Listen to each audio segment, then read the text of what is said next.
आंदोलन जेव्हा आम्ही पुकारलं तेव्हा लोक म्हणले ह्यांना काहीतरी पाहिजे, तुमच्याही कानावाला असेल. पहिले 8 दिवस म्हणले मुख्यमंत्र्याचीच पिल्लाय ती, दोघं यांना मुख्यमंत्र्यांनी पाठवलंय. परत 15 दिवसांनी म्हणले पवार साहेबांनी ह्यांना फंडिंग केलंय, हे पवार साहेबाच्या पैशावर हेलिकॉप्टर घेऊन फिरतात. अख्खा कालवा महाराष्ट्रात मिळ नाही ना.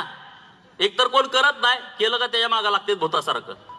त्याचा शोध घेते, ती कुठनं आली, काय आली, कपडे कुठनं घातली, यार का एवढं काय बेकार आहे का कोण काय.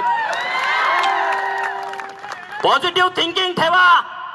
या राज्यामध्ये एक विधान परिषदेवरती धनगरांचं आंदोलन मोडीत काढायचं, एक राज्यसभा दिली तर अख्ख्या महाराष्ट्रातल्या 2 कोटी धनगरांचं आंदोलन मोडीत काढायचं.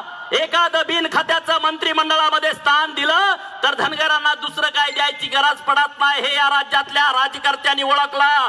मग ते राष्ट्रवादी असेल, काँग्रेस असेल, आताचं भाजप असेल, 2 कोटी लोकांचं नेतृत्व एका आमदारानं करायचं, ही जी प्रथा या महाराष्ट्रामध्ये आहे. जेव्हा आम्ही आंदोलन उभा केलं तेव्हा आम्हाला तुम्हाला एवढाच सांगायचं आहे, अरे आम्हाला पण स्वार्थ आहे, आम्ही काय संतांची औलाद नाही, आम्हालाही स्वार्थ आहे.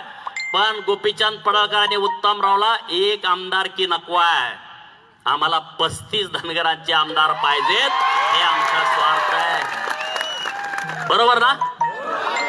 आमदार खासदार तर व्हायचंच आहे ना आम्हाला. आम्ही जन्माला कशासाठी आलोय, आमदार खासदार मंत्री व्हायला जन्माला आलोय. तुम्हाला काही दिवसामध्ये दिसल.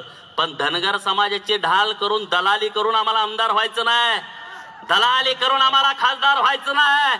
या महाराष्ट्रातल्या सत्तेतला निम्मा वाटा आम्हाला पाहिजे. धनगराचा गृहमंत्री झाला पाहिजे, महसूल मंत्री झाला पाहिजे, बांधकाम मंत्री झाला पाहिजे, कृषी मंत्री झाला पाहिजे. कुठली तरी न घेणारी खाती आमच्या वाट्याला चालणार नाही इथून पुढच्या काळामध्ये. म्हणून राज्यभर आमचा दौरा आहे. सर्टिफिकेट तर मिळणार आहे, सर्टिफिकेट नाही दिलं तर सरकारच राहणार नाही मित्रांनो राज्यात आणि केंद्रात. तुम्ही पाडू शकता ना इथला आमदार. असे 91 आमदारांची यादी काढली आम्ही. कुणा कुणाला पाडायचं आहे भाजपवाल्यांचं. निवडून आलेले भाजपचे सपोर्ट भाजपला देणारे अशी 91ची यादी काढल्यावर सरकार येतं का. 20 खासदार जर या महाराष्ट्रातले पाडले तर केंद्रात सरकार येतं का. सगळ्यांची यादी काढली. 1000पासून 15,000 पर्यंत कोण कोण आलेत. 500 कोण आलाय, 1200 कोण आलाय, 1,500 कोण आलाय. तिथं समाज किती आहे. दुसरीकडे 50,000 निवडून आलाय, तिकडे आम्ही सभा घेत नाही, जात नाही, तेवढा वेळ नाही वाया घालवायला.